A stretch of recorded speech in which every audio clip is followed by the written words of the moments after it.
Hello everyone, I am going to be reading another thing for your fandom, fanfiction. This one is on Peter Pan, okay, True Story Peter Pan by The Reaper. Okay, the link for it is in the description below, okay, so no worries about that and having to get to it. Gotta say, it was published December 18th, 2000. Okay, let's see how, well this was. I was in 5th grade? No, 6th grade. I was in 6th grade when this came out. So the second Harry Potter book came out about this time. Anyways, it is in horror, for teen, fiction teen. So if you can't stand horror stories or anything, or you can't read anything as a teenager or whatever, or listen, I want to turn back. Okay, but anyways, let's get to it. Peter Pan. I'm sure you all have heard the legend of Peter Pan, the never-aging boy. You have all probably heard of a place called Never Never Land, where no one ages, no one grows sick, and no one ever dies. I'm quite sure that you have all heard of a writing technique called symbolism, or perhaps satire. In your years, those many times you have heard the story, did you ever believe that there was truth to it? Did you ever once believe that Peter Pan was just not some made-up tale, but a boy with a calling actually existed? Peter Pan is not a story of fiction, but on the contrary, a true story slightly altered. It all started in 1666 in London, England. There once lived a boy by the name of Peter Pan. Peter was of a wealthy family and had only the best. Yet when children tend to have everything they want, they tend to do something else. They tend to want more. Everything that Peter ever desired was laid down at his feet. Yet Peter knew that when he aged, the role of the moneymaker would be passed down to him. Peter did not want this to happen. Why should he work? He wanted things to be given to him. He also saw that his family grew older and older. They grew weak. Peter was not the weak type. As the dreaded time grew nearer and nearer, Peter sought out a way to prolong his youth. At the age of 18, he found it. One night, Peter wandered around the streets of London, and he came across a dark figure. Peter saw a cloaked figure, typically trash, and he intended to pass her by, for she was a commoner. But the commoner in the cloak grabbed him by his arm and ceased his walking. "Peter Pan," said the dark figure. "Unhand me!" Peter exclaimed as he withdrew his arm from the commoner's grasp. "How did you know my name?" "I know more than simply your name, Peter."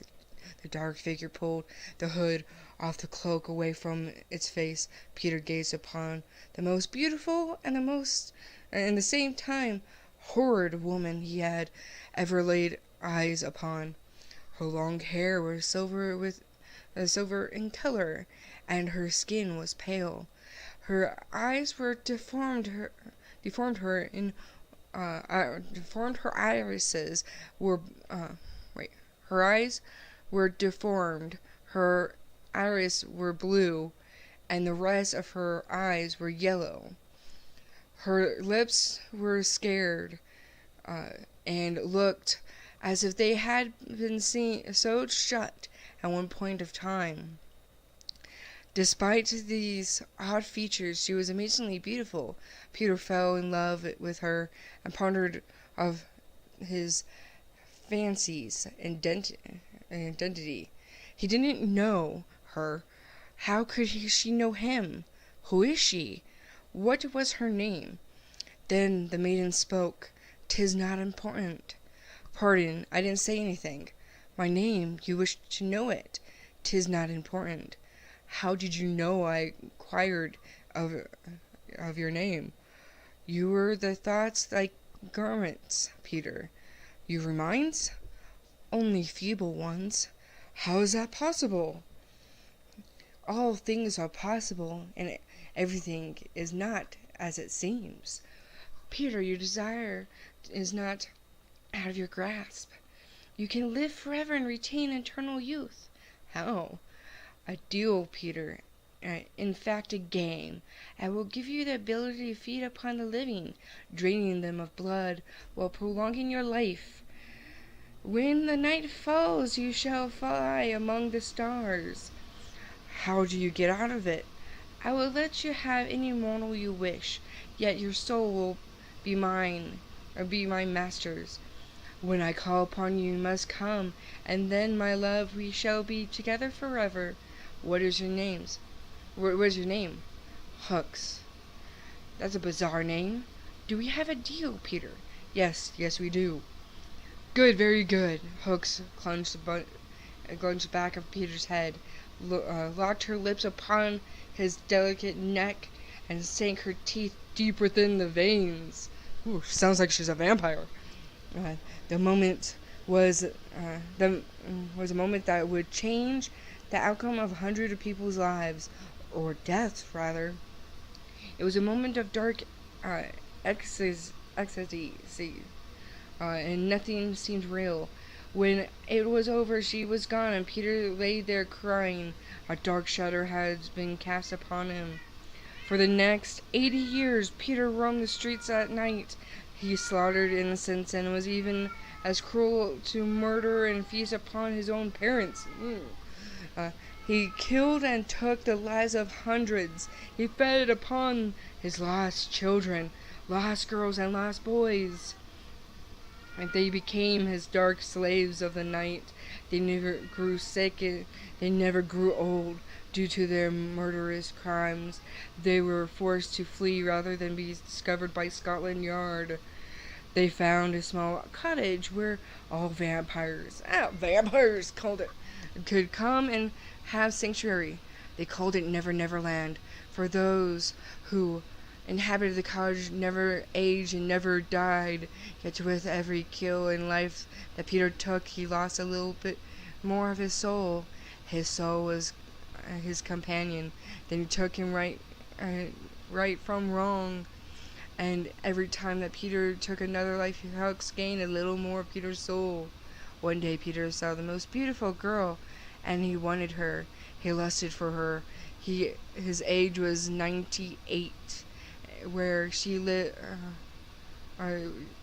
and I. Okay, hold on. I'm lost my place.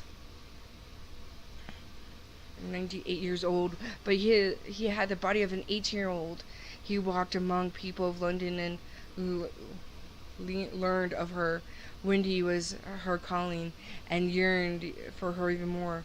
He learned of where she lived, her family, and that her window is always unlocked. He was her predator, and she was his prey. It's a vampire story. I think Twilight got a little bit of this. Just a little bit. Okay. One night, late night, as Wendy lay there sleeping in the nursery with her two brothers' beds next to hers, poor Wendy was awakened by sobbing. She awoke and gazed in the middle of the nursery. There was Peter upon his knees, crying in his hands. "Boy," the innocent Wendy asked, "why are you crying? You are so precious. It's a pity you have to die." And in that moment, from every corner of the room, the lost children attacked. Wendy's brothers and parents screamed, but only in vain, for they were all slaughtered. Wendy watched her family was drained of blood and life. She watched as their necks were broken and they were feasted upon. She leaped from her bed and went to attack Peter. No! No! Peter caught her by the throat. Poor unfortunate creature. Sleep, my love, eternally. And he plunged his teeth deep within her neck. Peter finally won his prize, and he indulged and feasted upon his precious Wendy. He could feel her die within his grasp. Then suddenly, out of nowhere, the dark, cloaked, hooded, and mysterious Hooks appeared. Hooks, he said to as he set the dying body down. He calmly walked toward her. Hooks, my friend, it's been a long time. Yes, it has, Peter. Hooks pulled the hood away from his face. Oh, still as beautiful as ever, Hooks. Perhaps. Then Hooks separated her robes and revealed hundreds of hooks. Hooks is a bizarre name, you don't think? And as Peter gazed in confusion, hundreds of hooks plunged deep within him. And they dug deep within his skin. They twisted and turned, torturing Peter. Ah! He screamed in pain. As he writhed in agony, he beheld the eerie sight. He watched as Hooks' face melted into that of a grown man. The man had pale skin, long black hair, deep black eyes, and a long black beard. What? I warned you, Peter. Things are not what they seem. And now that your soul is completely mine, I have called. It's time to meet Master. Prepare to journey to the pits of hell. And as young Wendy lay there dying, you could still hear Peter screaming. And as Hooks drug him in the darkest pits of hell. And that, my dear friends, is the true story of Peter Pan. So, if you made it this far, thank you for watching at this point. Now tell me in the comments below what you thought of this. It's definitely a slightly different twist of everything Peter Pan. I enjoyed it, actually. There's the whole thing of Peter being death and everything. Kind of like this, not a vampire, but there's the whole thing of a fan theory is that when Peter Pan came, he took to take the children to Neverland. It's basically the children were dying, and when he came, they died, and he took the children's souls away to like heaven or the afterlife, okay, whatever you want to call it. But yeah, Peter Pan was death, and he took children to the afterlife type of thing. This was kind of a tweak on that type of fan theory. But yeah, let me know in the comments below what your thoughts were. Do like this video and subscribe if you haven't yet, because there's going to be a lot more of these coming out. I believe I'm going to make it daily, if not weekly and everything. And I did not, if you're curious, I did not read this ahead of time. Okay, a lot of these I did not. The link to this video, or this fanfiction, is in the description below, and all that. And if you guys go to the website and find things that I haven't read, but you want me to read all the way through, and everything, let me know, and I'll do that. Till next time, I hope to see you again in another video.